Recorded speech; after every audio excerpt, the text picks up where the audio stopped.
everyone, and welcome down to episode number 51 of the Down South Photo Show with me, Brendan Waits, here in Ocean Grove, Victoria, and pointed the wrong way again. That guy over there on that screen, who looks like he's in Cradle Mountain, Tasmania, Australia, it's Cam Blake. Hello, how you going? Very well, and yourself? Good. I am in Cradle Mountain, Tasmania. I'm live streaming from out here. Isn't that awesome? That's a great shot. Now, It's a off bit air, you cold. told me that was actually this evening, that photo. That was taken about 2 hours ago, 2.5 hours ago. We had beautiful end to the night, unexpected actually. Didn't expect it to be this nice, so it was really nice. Not super windy. Had some nice warm light. It was beautiful. So there's a little bit of cloud peeling off the top of the mountain. A little bit of cloud there. I've got to say a shout out to our mate Tom Putt. He's currently camping there tonight. He's an idiot. He's in that cloud. He's literally in the cloud. He's been sending me. He has a little bit of reception. And he's been sending me shots out his tent door, which look pretty damn spectacular. I'll give him that. But has anyone ever cracked the joke along the lines of, well, if you think that's big, you should see the baby? I don't get it.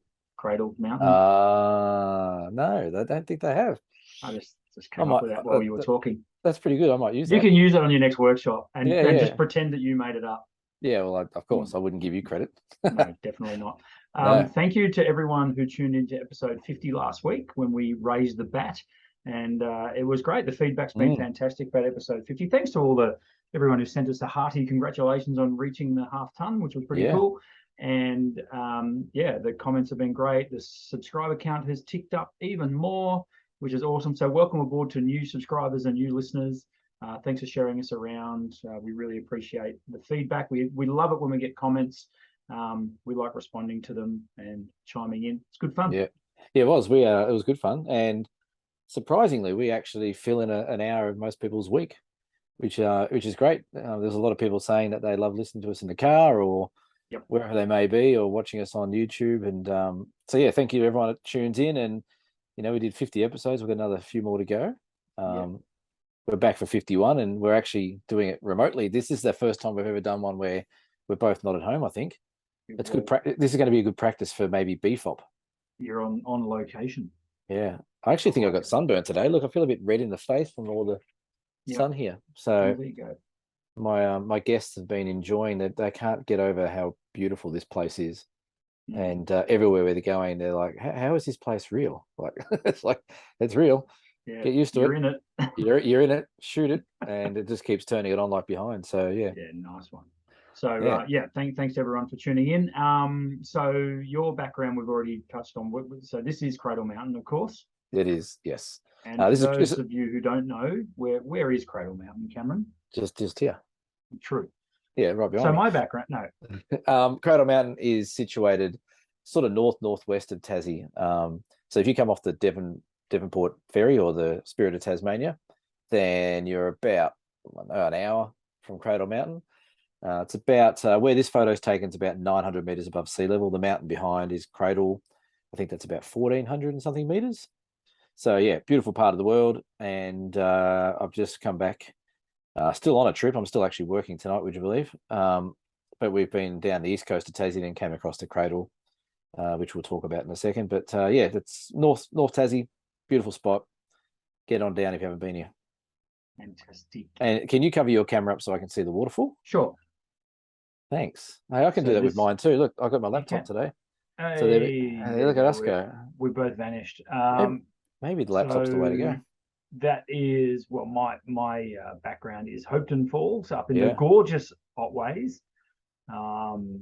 Really, really a must do if you're in the Otways. You've got to get yourself to Hopeton Falls. Bit of a walk down, like most waterfalls. You've got to sort of battle a few steep steps and stuff like that, but it is what it is. The great thing about Hopeton Falls, though, is the lookout, where it sort of looks like I'm standing now. It's really, really accessible for photography. It sort of wraps right around. You got a lot of vantage points. It's unlike Erskine Falls that I had up last week, where you've really got one shot. Hopeton, you've got lots of opportunities. You've also got further down the Cascades you can access as well. So it's I didn't know you can go down further. I don't remember going. I remember seeing the Cascades when I went there, but I don't think I actually went down there.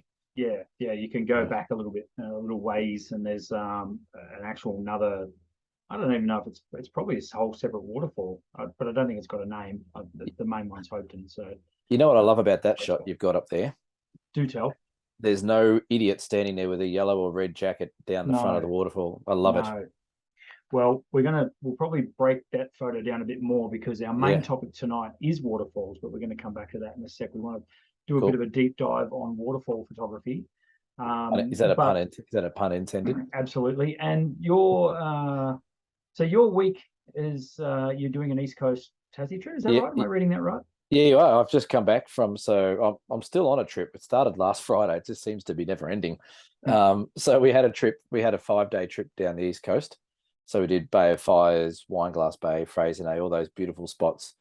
And then we had one of our guests, she left at the end of that and went back to Perth. So g'day, Fiona, if you're watching. No doubt she is, because I plugged the hell out of this show on the trips. Not really. Well done. And so now I'm left with 3 ladies from New South Wales who wanted to tap on 3 days at Cradle Mountain. So we've come up to Cradle Mountain for 3 days. We missed the big snow dump by a day and a half. There was actually quite a bit of, this was all on the snow a couple of days before we got here. And today, what we do yesterday, we got here, we went and did a few things. Then today we went and did all the forests. We got some incredible shots of wombats. I showed you personally one of the shots of a wombat standing on top of a button grass posing, which was pretty cool. So that was really good. And then we had this sunset tonight, which is amazing. And then tomorrow morning, so this is going out on Friday. Actually, this is going out tomorrow, is it? You're not going to. Yes, this will go out tomorrow. This will go out on Friday. We're recording this on a Thursday. There's no way you're getting a curveball on my schedule, but this thing will be out 5 o'clock Friday. Mark my words. And now everyone's laughing because they're like, "Yeah, I didn't see this till Saturday." Yeah, look like last week when you put in cards. There's going to be things. There's graphics everywhere. And there was nothing. I don't know what went wrong there. I'm still learning the whole thing, but we'll get there. Anyway, so tomorrow morning at daybreak, we're going up in a helicopter with the doors off over around the back of Cradle Mountain, out to further down the overland track, and then back around. You can wave to Tom when you see him. We are going to try to wave to Tom if he's still alive up there. But it's what is it now? It's 8 o'clock here. It is clear as a bell where we are tonight. So tomorrow morning is meant to be a bit frosty, so it could be really good conditions for flying. So got a couple of guests have never been in. Well, actually, all 3 of them haven't been in helicopters, and we're going up with doors off to start off with. So it's been a bit of a convincing exercise to make sure that they're comfortable without doing it. But I think they're going to be good. They've gone and bought some quells to make themselves feel a bit better. Yeah. So we're going up in the morning. So hopefully, I thought you were going to say they bought themselves some Irish whiskey to put in their coffee in the morning. Well, they've got a couple of bottles of gin. We're going up. We're going so early. We're going before breakfast. So maybe when they get back, they might have to top up. So if I do well, maybe we can put a photo up from that aerial right now on the screen. Okay. Because I'll be back in time to. Yeah, it depends on when I edit this. Anyway, if there's no photo there, we'll do it next week. Are you going to edit tonight? Are you? More than likely. Oh, okay. Well, I'll put it on the Down South Facebook page or the Instagram page. There you go. Yeah. So there's no picture here. So move on. Which are linked in the description, by the way. If you're looking for our Facebook page, our Insta page, they are linked in the description, along with a link to Cam's photo workshop page where you can book workshops with Cam, and a link to Camera and Photo, which is my page, where you can print some photos or you can buy whatever you want, photographic related. I'll help you out. That's what you do. I'll try anyway. How was your week? You've been busy as always. Yeah, so it's been really good. We've had it's a bit of a broken record, I know, but the last month really since we relocated the shop has been great. I feel like we've sort of breathed new life into the business, and there's been a hell of a lot of feedback, very, very positive feedback, and it's just it tickles my funny bone when people come in to the shop and they go, "Oh, welcome to Ocean Grove." Oh, really? Yeah, you're new here. Yeah, that's right. And well, actually, no, I've probably lived here longer than you have, and my business has been here nearly 10 years. But that's fine. I mean, I get it. You can shout it from the rooftops as much as you like, but until people actually need to use your services, well, does that say something about your marketing efforts prior to being in the new shop, or do you think there's something else going? It does? No, well, I think my business. I'm just hanging a shoot on you.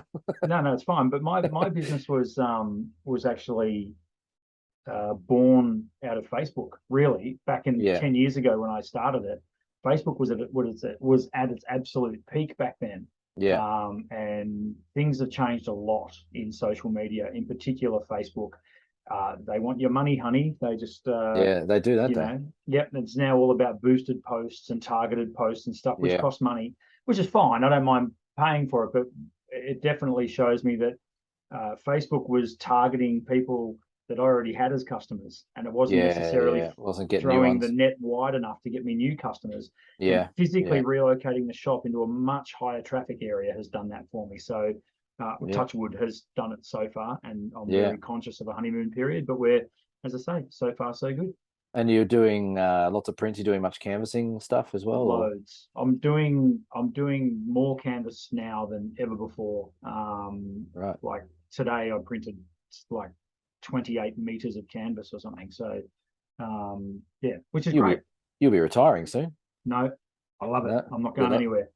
you love it. Well, that's awesome though. It's good. That's good to hear. I like Yeah, it. yeah, no, it's really good. I'm stoked. So When the good thing then is, of course, it gives me a bit more leverage, a bit more scope to go into other things that I've always wanted to do with the business. And now I'm not sort of hamstrung by being inside a shopping center. I've actually got my own shop front, my own window space and things like that. So yeah, it's good. It's really reinvigorated things, particularly after the shit of the last couple of years. Well, Pardon my French. Yeah, it's probably the kick in the ass that everything needs. Really, doesn't it? Like move store, get rejuvenated, and get ready to go and get things printing and get people in there. And you're probably a happier person to walk in and say hello to.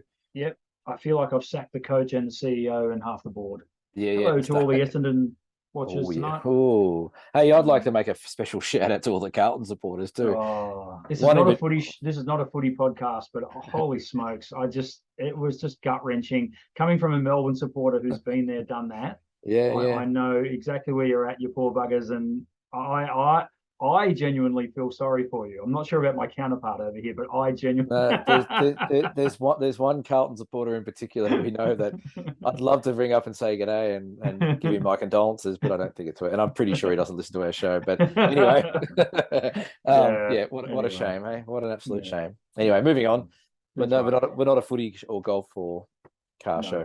We're going to talk about waterfalls, which we probably sort of touched on a bit in the past, but as I said, I wouldn't mind sort of going a bit further into how Cam and I photograph waterfalls. We probably have a fairly similar way of doing it, because I suppose in a lot of ways there's only really one sort of mainstream way to shoot for waterfalls. But well, maybe we'll be different, but well, maybe we will. But and I know, Cam, that you live in the land of waterfalls, so yeah. Oh, there you go. Cam's just put a waterfall up on his background for those of you playing along on. I felt a little bit. Look, I can even block my camera. Look at that. Yes, lovely. Now, where are those waterfalls? Oh, these are just they're actually down the road from here, Cradle Mountain, place called Quail Falls. I think I might have showed them last time or whatever. I think they were up last week. Anyway, it's just we're on the theme of it. I thought we better go back to that. So ideally, when you go out to shoot waterfalls, Cam, I suppose the first spot we need to start is gear, equipment. What kind of equipment you take when you're preparing to go out and shoot waterfalls? Let's start there. What would you normally make sure you've got in your bag when you're going out to capture some waterfalls? Probably, I guess if I'm going to do waterfalls, like specifically waterfalls, I've got a couple of little different camera systems, but I will always pick up the Olympus system for starters, because it's got easily the best waterproofing or weatherproofing. The other thing I'll try and take a lot of the time is my circular polarizer. Make sure that's on all my lenses, because that makes a huge difference for your waterfalls. And then, so let's explain that. Why does a polarizer make a difference to when you're shooting waterfalls? Funny you say that, because we're having that exact conversation today at another waterfall here. Is that look at you guys getting a free workshop? Yeah, I know. How good's that? So really, if you look at the scene behind Brendan and I, for those playing on the visual medium, everything there, the easiest way to explain it is everything's reflecting light. So the sky above is reflecting off all the foliage, all the logs, all the water, all the rocks, everything that's in the waterfall area. If you don't have a polarizer on, you lose a lot of that true color and a lot of that, you know, that nice green, rich and reds and oranges and browns of all the foliage and stuff around there. And also the water. Sometimes the water you can see through the water, or you can't see through the water. But the circular polarizer just takes all that glare out, polishes everything up nicely. All the colors come out nice and rich, nice and green. For example, the shot behind me, without a polarizer, all this green in the forest would just look a bit muted, I guess. So that's the main reason I use them, is to help with the reflections on the water for one.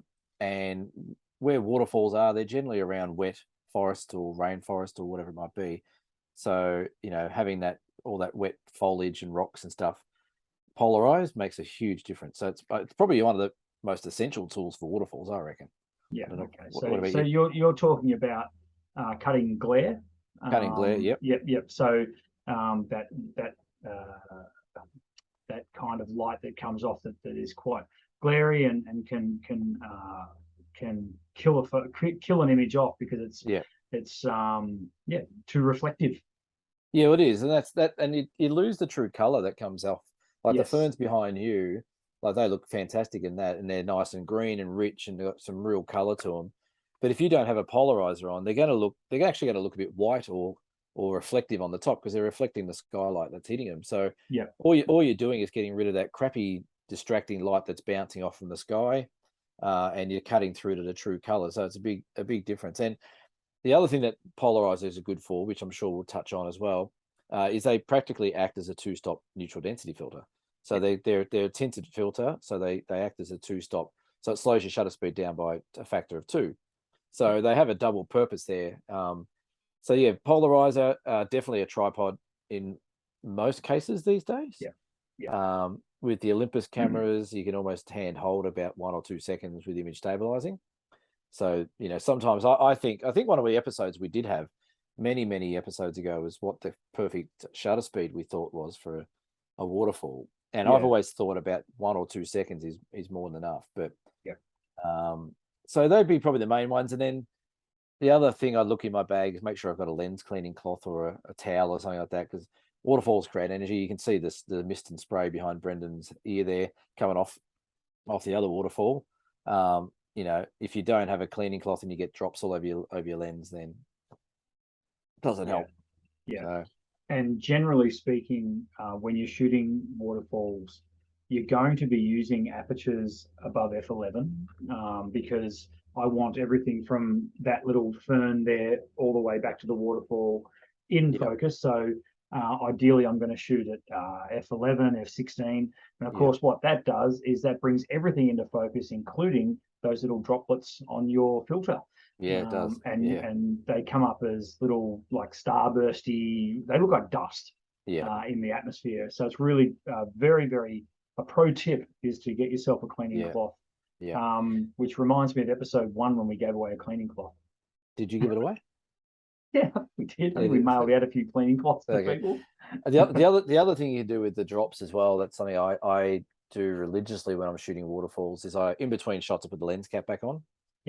But what I don't do, especially down here in Tassie, what I don't do is when I take the lens cap off, put it in my pocket against my body heat, and then put it back against my cold lens, because then you create condensation on your filter, and then sometimes between your filter on your lens. So I always take the lens cap off, keep it in my hand out of the rain, then take the photo, put it back on, give it a wipe, go again. So so is there anything out of that you take that I didn't mention in your kit?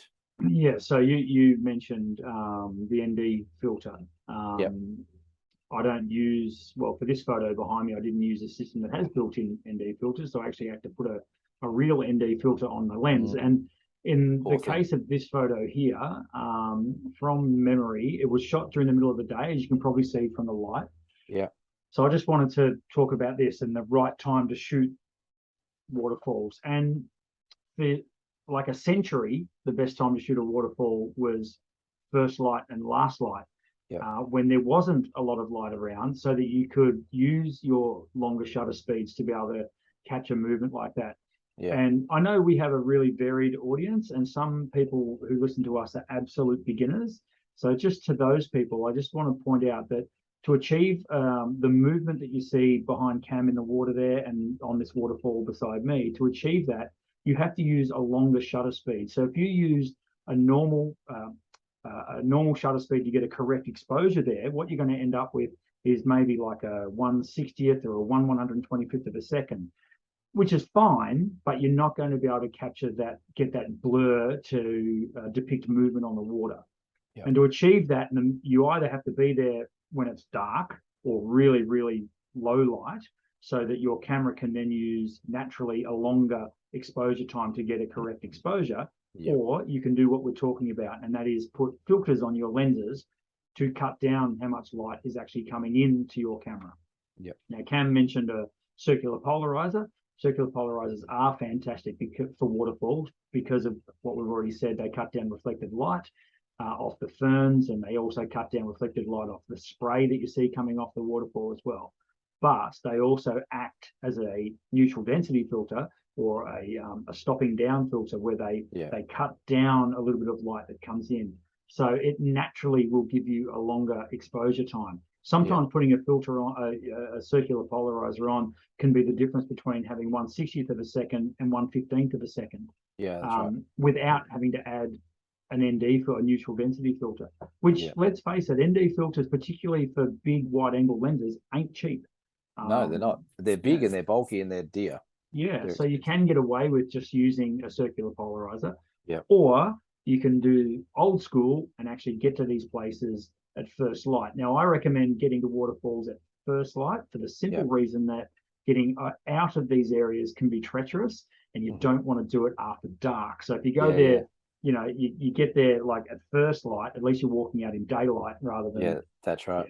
So, I think something that's a little tip for you. Something else I remember at uni when I did my degree there, we were talking about filters a lot, and I don't use neutral densities much, even in camera these days. I don't use them too much unless I'm really struggling because I'm there at the wrong time. But one of the things we learned about neutral densities and any kind of filter is that the more glass you put in front of your camera, the more refraction and diffraction you introduce coming through glass. So light passing through glass, if it's passing through not only an ND filter, but then it's passing through a circular polarizing filter, then it goes through your lens and all the elements, you're introducing a lot more chance of things going wrong with that light going through the lenses and you know, projecting correctly onto the sensor. So that was one of the reasons why I never really got into them, because I always thought, well, I only need a couple of seconds for waterfalls. I get that early morning or afternoon, like you suggested, or on a really gloomy, stormy day or overcast day, which are great for waterfalls. But what I did is I also cut down the amount of glass that was going in front of my light. So it was just a circular polarizer and that was it. So now that they've got them built into the cameras, we're still avoiding that issue, which is what I like about some of the inbuilt filters that you can get on some of these cameras now, is that they're taking that element off the front and doing it digitally, or you know, a bit of black magic in behind the camera somehow. But I think you're right about especially when you get there time of day. That's something else I sort of try really hard to work around. Like these falls behind me, it was a really, really, really, really, really wet day. So we walked into this waterfall with some friends, and the track was actually a river. So it was up to almost our shins walking through, getting to where we had to get to these waterfalls. But if you're looking to go shoot waterfalls, then number one tip has to be right time of day and weather. You know, if you have a waterfall in mind that you want to go shoot, that's accessible for you on a regular basis, then plan your time. Like, okay, it's going to be a drizzly day with overcast conditions. That's the day you want to get in there. If it's going to be 35 degrees and sunny, middle of summer, you're not going to go down there. So plan your trip as well. But it's an easy thing to do, just playing around the time and the weather. And you'll, you know, if you look at all the great waterfall photographers around here in Australia, very rarely are they taken middle of the day in sunny conditions. Yeah, that's right. Exactly. Only morons like me do that. Well, yeah, but that works for you. And again, it depends on as well. Like you do the research on which waterfall you go to. Yeah. If it's a deep sort of canyon waterfall that doesn't get much light at all, then you might be able to shoot that any time of the day. Yeah, I'll come back to the light in my photo in a second, but I'd also. Is it real? You haven't dropped light in there, have you? No, not that time. I have been known to, but not in this case. Just going one step backwards as well. We actually dedicated a whole episode to tripods at one point, I think. And didn't stand up very well. Hey, Hey, Ba-doom. that was good, Um, if I say so myself. so you just totally thrown my train of thought. No, I No. got it. It's more again for people who are starting out. Um, tripods are essential because we're talking about operating at long exposure times. So in some cases with waterfalls, you could up to 10 seconds if you want to. And I don't care how good your image stabilizing system is, it's very, very difficult to hold your camera steady for 10 seconds. One great thing about shooting wide angle waterfalls, like the examples we've got behind us, is that the wide angle lens can sometimes cover up a bit of camera shake. If you zoom in on the scene, use a zoom lens, and then you get camera shake, a millimeter of movement here is like an earthquake on the end element, so it's really quite shaky on your side. You're going to end up with blur. But that's the reason why, in general, landscape photographers should use tripods, is because quite often we're shooting at low aperture values, high aperture values, small openings, physically small aperture openings, which generally translates to a longer shutter speed. So that's why tripods are essential, particularly when you're shooting waterfall. Now, if you get caught out and you haven't got a tripod, there's always the pile of rocks, and there's always the tree bench, branch, or the rail, or or your mate's back to get him to sit down and sit on his head. And one thing the thing that I find these days, maybe not with the tripod I've got at the moment, but my older man photo tripod was a really good double up to stop me falling in the river when I was walking across rocks. So I have a couple of legs out and use it as a walking pole and test the depth and stuff like that. So even if you don't use your tripod, they come in handy just to save your ass going in the water a There's few a times. reason. If you saw my tripod, oh man, it's nearly done. My 055 X Pro B is almost cooked. I've had it for jeepers 15 plus years, and it's done every waterfall shot I've done in the last 15 years, that thing. And the reason it's so battered is for that very reason. I've had it jammed in rocks. I've been walking from one rock to another and leaning on it and bending it and scraping it and all that sort of stuff. So a heavy duty tripod is almost a must, unless of course you're hiking long distances when I've got my little man Frotto carbon tripod one, which is great for most of my camera gear, but every now and then it just feels a bit flimsy, and you're just like, I just want something solid, especially if you've got your legs in the river and the river's running through your tripod. You need that sort of extra weight to help just sort of steady that camera down. So tripods are essential, filters are essential, compositions are essential with waterfalls as well. I try and have my waterfalls running through my scene. Yours is the same. It sort of runs from the back and comes through the front. You can always just go and shoot the waterfall front on, but it just becomes a little bit two-dimensional then. So if you get something with the waterfall running through your scene, you create that bit of depth. And you can see with both Brendan and I, we've both got the waterfall at the back of the scene. So it sort of automatically creates depth, because you're like, where's that water coming from?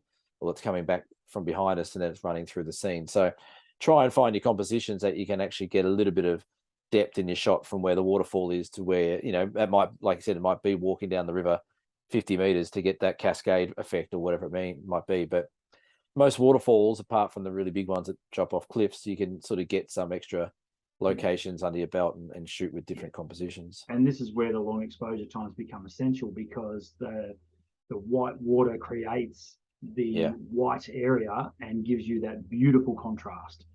Totally. Yours has got a lot more contrast going on than mine, but it works really well because you've got that striking lime green moss, and then this just flat out white cascade, which portrays all the movement. I mean, that's so cool, that shot. You can almost hear it when you look at it, if you know what I mean. You can almost hear the movement, hear the waterfall. So that's what I look for as well. And the natural leading line that the creek or the river can give you, it really works to your advantage. And I think also, talking when I'm sort of teaching stuff like that, we talk about compositions, leading lines, rule of thirds, all that jazz. But the river itself is a leading line, but that's the same as what a road does. It's the same as what a tree trunk route does. It's the same as what a fence line does. It's the same as what a coastline does. They all create this leading line through your scene. So if you're nailing coastal scenes with coastlines and leading lines, then there's nothing to say you can't walk into a forest and get the same thing out of a waterfall with a leading line. So we speak about it a lot. There's a lot of genres of photography, or, you know, even within landscapes, there's a lot of different types of landscape photography that all work really well together. If you can if you're a waterfall photographer, then you can go out and do something else and shoot coastal without a problem. Find those little tidal rivers that come out, or find, you know, the coastline or the shells or the rocks. So compositions are really important with waterfalls, but I actually think maybe waterfalls are maybe a bit easier to compose because they do have the extra element of usually the long exposure. They're generally in a really pretty place. You know, composition, you can sort of get a little bit lazy with it and still pull out a really good photo. Yeah. But I think it's good practice to get it right. They make for really dynamic images, and Mm. generally speaking, when you go to these places, I know Hopetoun Falls is a good example. If you go there, particularly during the week, and it's not school holidays or anything like that, you've got the place to yourself. Yeah. And you and I both know, Cam, that generally leads to better landscape photos if you've got an area to yourself, because you know, you've got the run of the joint. You're not worried about people getting in your way. You're not worried about getting in the way of people. You're not tripping over tripod legs. You're there composing, and it's really, really good. That's why I think that's what I love most about waterfalls is they're a cathartic experience anyway. Yeah. Being a waterfall. Yeah. Ripping the camera out and building compositions is so much fun. I can literally spend 3-4 hours at a place like this, and just constantly looking for, you know, ways to capture it, I guess. One thing I do really like about this shot, because I've shot this place plenty of times, but this was the last time I did it, which was about this time last year, I reckon. We got a blue sky day and I was there during the middle of the day, you know, and I was like, this is a bit of a bummer, but I actually really like the light on the ferns, particularly right at the foreground there. It sort of adds, as you were saying before, it adds a bit more to the depth of it. I actually like the highlights in all that shot. I think, and even in the water and the same foreground, there's like a little pool of water that's lit up. So it actually looks almost tropical waterfall. So it's really cool. I reckon it was about 7 degrees. There you go. Well, that's tropical for down here. In the good old Otways, no, it looks great. I was going to say something, but I can't remember now. You've lost my train of thought about. That's okay. It'll come back to you, I'm sure. I'll think about it. So the other thing about waterfalls as well is, and what I like doing as well, is revisiting them at different times of the year as well. And I know we already talked a little bit about that, but picking your season can be really crucial. It's not just, so if we get a heap of rain in the Otways, that waterfall will look like that for a good 2 or 3 weeks.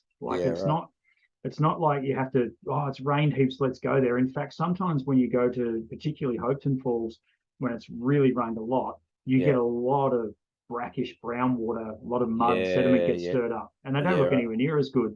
You've got to sort of give it that few days or a week for it to settle down when the water's still coming, but it's calmed down a little bit. Back to a normal flow. We on the East Coast just last week, we went to a waterfall called St. Columba Falls. So this waterfall is about 90 meters high. It's a monster of a waterfall, and we pulled up in the van, and you can see it across the valley, and it was pumping, like just pumping. So we walked down to the bottom of it, and I already knew in the back of it, I'm like, we're not going to get many shots down the bottom there, but the ladies in my group are like, no, let's go up to this platform. They stood there. There was actually rainbows in the waterfall from all the spray, and cool. There's all this turbulence up the top. It was pumping down, but it was a take a shot wipe. Like, it was like incredible, heaps of spray. We were all saturated, but it still made a great shot. But that again, that would be ideal if we had the time to wait a couple of extra days when it just settled down to a more manageable flow. We would have got some incredible shots. But you're right. And I was thinking before about when you were saying about going to waterfalls on your own. We went to Cradle Mountain tonight with that first shot I put up, and we were the only people down there. Had the entire place to ourselves.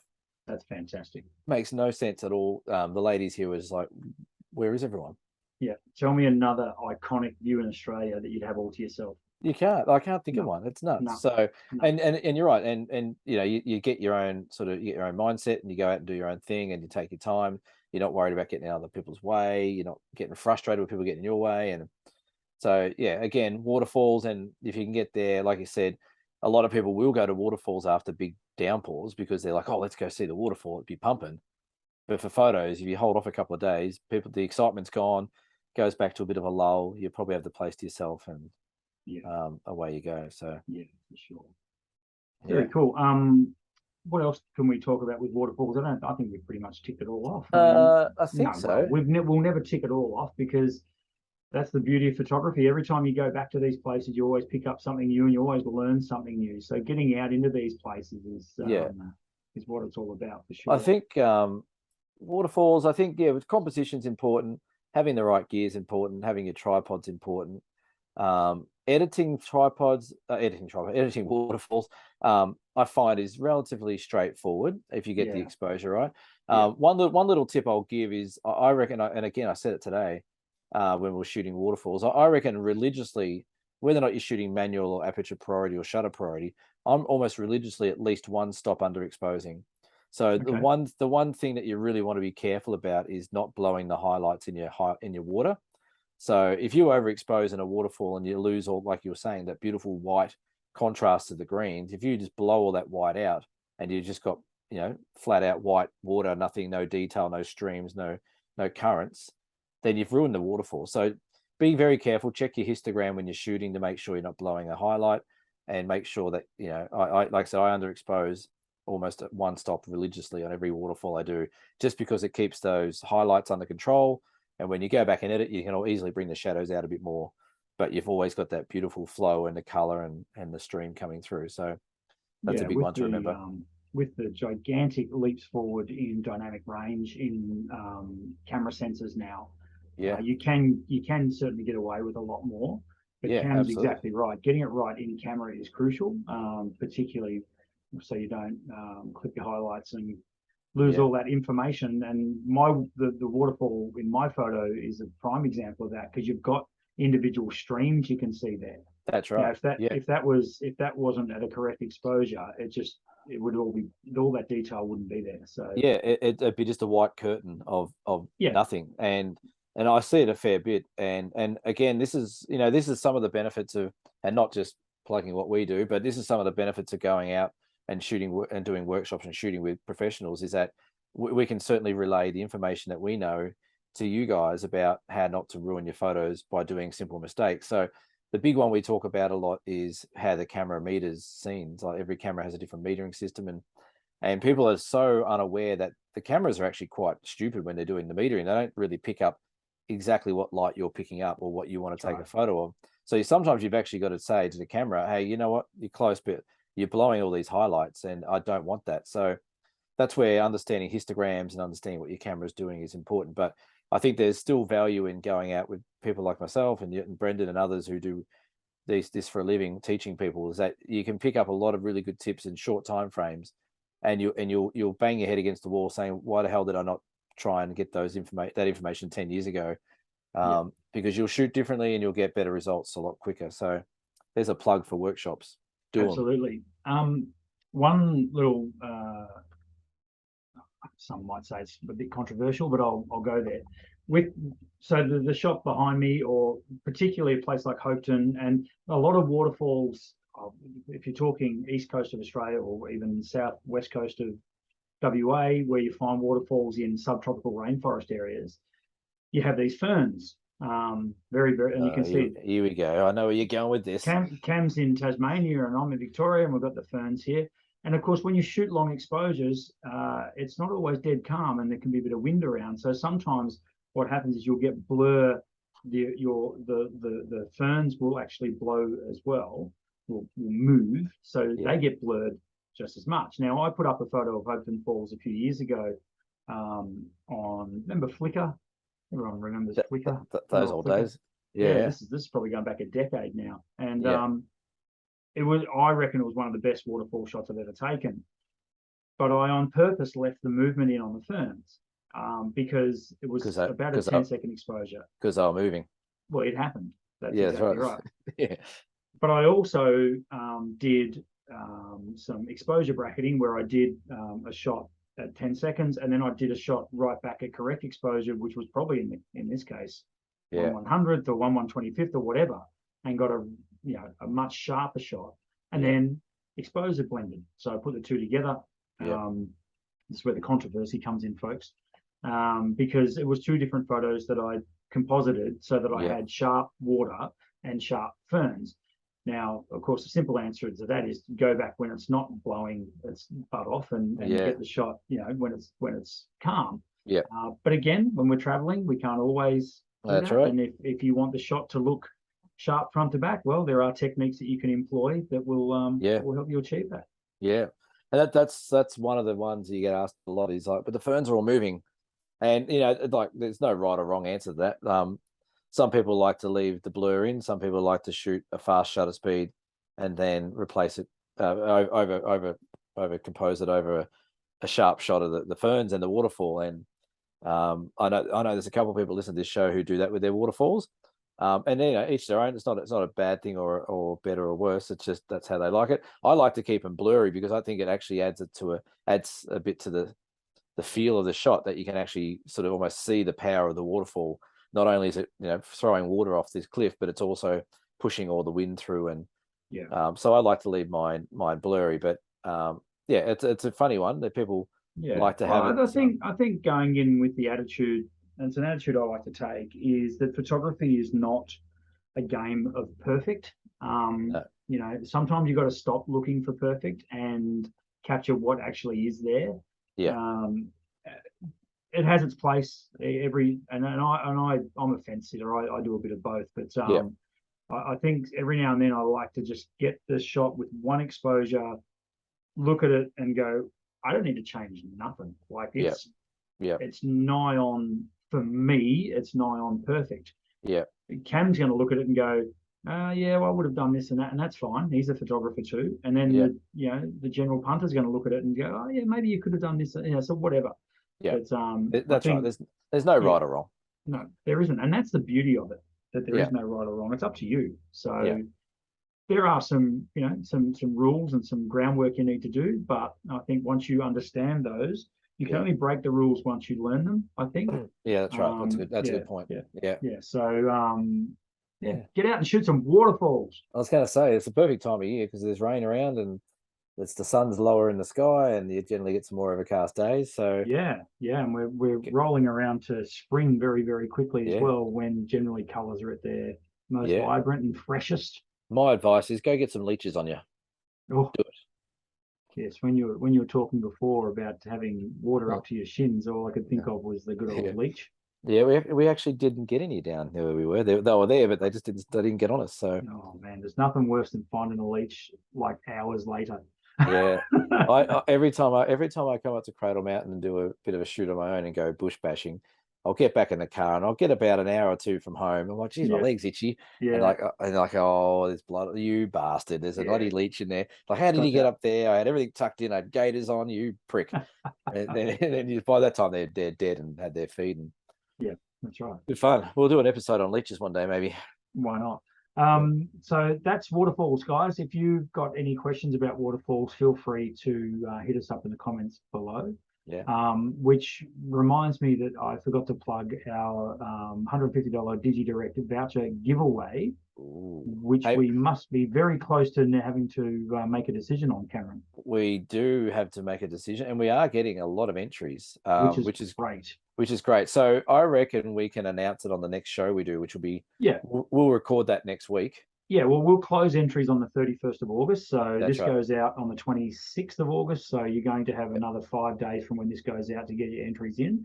And Cameron, how do our folks enter their image? The easiest way to do is to drop us a DM. Now, for those who may not understand what a DM is, that's a direct message to our Facebook page, the Down South Photo Show, or our Instagram page, which is the Down South Photo Show. You can do a little message. So all the compliments that people send through and say how awesome we are, well, you can just attach a photo to that as well and send it through to us.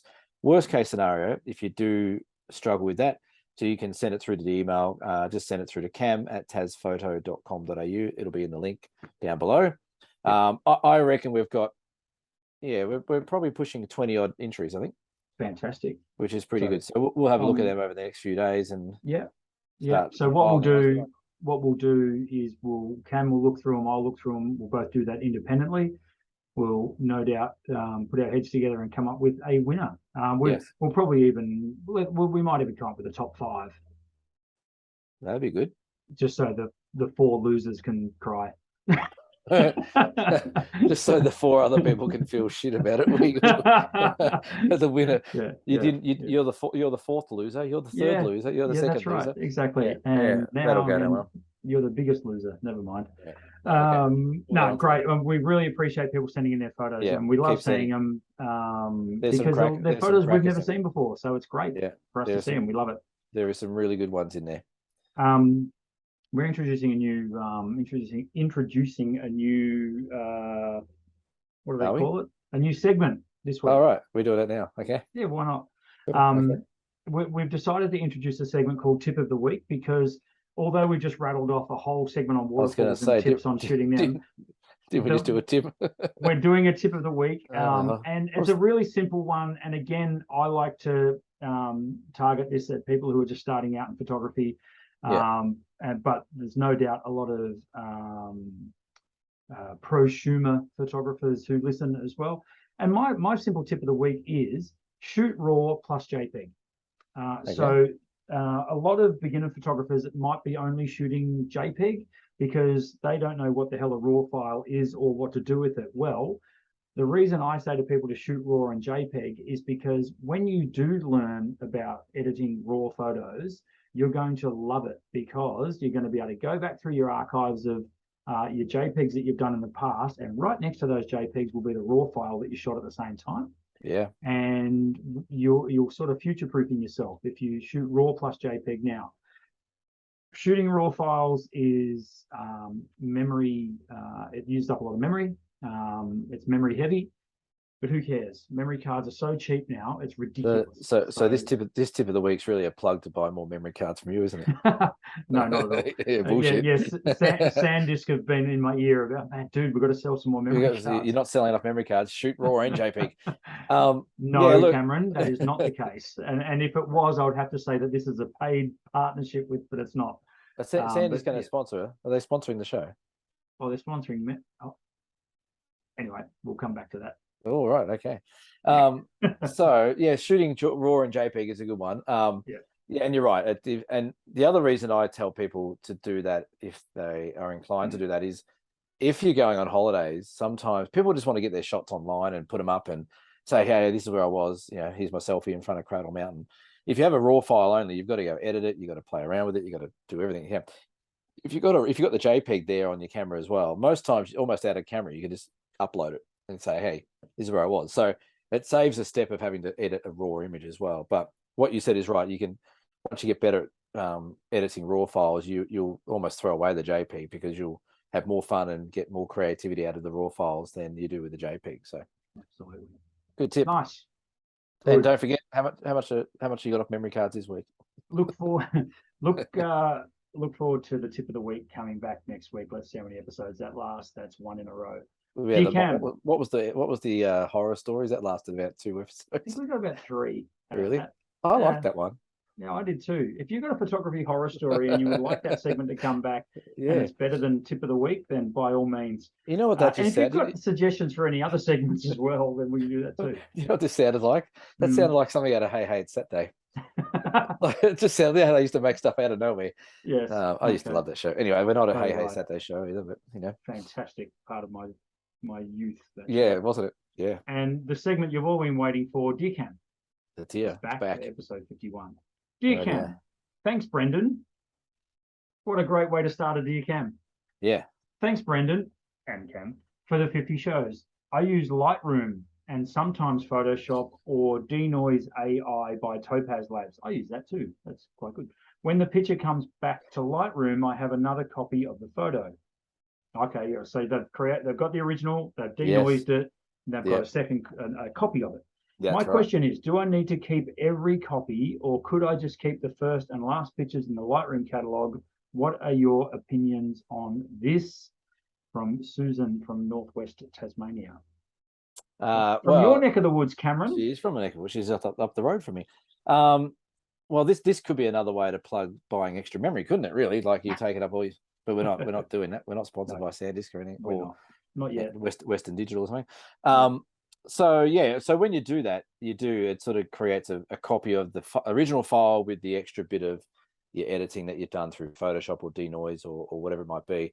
So you don't have to keep every copy of it. Definitely keep the original raw. Don't delete the original raw.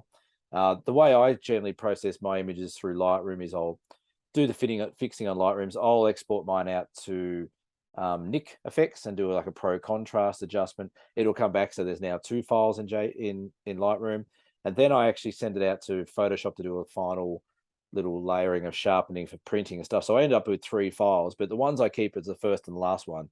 So the first one is the original raw file with the adjustments on it, and the last one is the good file that's going to go out to get printed or sold or whatever it is. So I reckon you could almost get rid of the middle one, but if you only got 2 of them, then I'd keep both of them. But whatever you do, do not delete the original file. Full stop.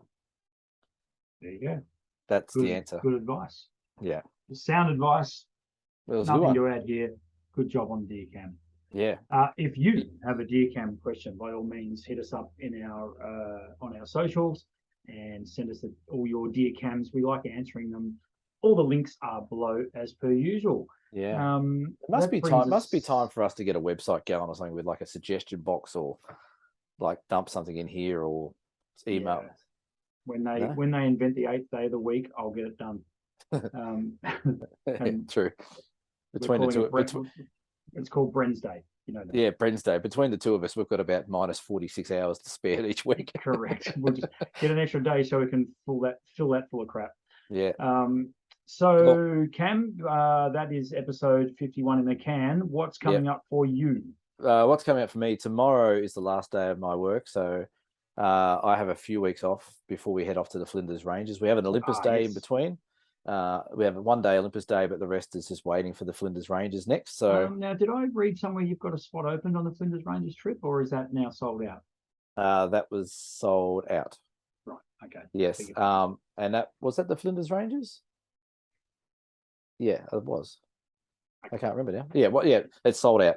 Yeah. Okay. It was. Don't try and book that one, folks. It was doing the Flinders Ranges again next year. Yeah. I'll be doing it again next year. So a bit of a rest, catch up with a few things at home. I got to do some printing. I got a few print orders to go out when I get home. You can reintroduce yourself to your children. I will. I actually reintroduced them just before I spoke to you. Actually, lovely. Yeah, they're like, who's this strange man with a beard that keeps calling us? Weirdo. Yeah. So yeah, and I just wanted to do a quick promotion as well, because I know there's a lot of people that listen who are probably already going to the Bright Festival of Photography, which is in October. So October 7th to 9th in the beautiful Bright in Alpine, Victoria. There is still tickets on sale, but they're going to sell out pretty soon. So we just had an email from the organisers saying that let's do another little quick plug, because there's a couple left and we don't want people getting narky if they wait till closer to the date and then can't get them. So 7th of October through the 9th of October in Bright. You buy your own accommodation, you get your own way there. It's all fairly self-sufficient.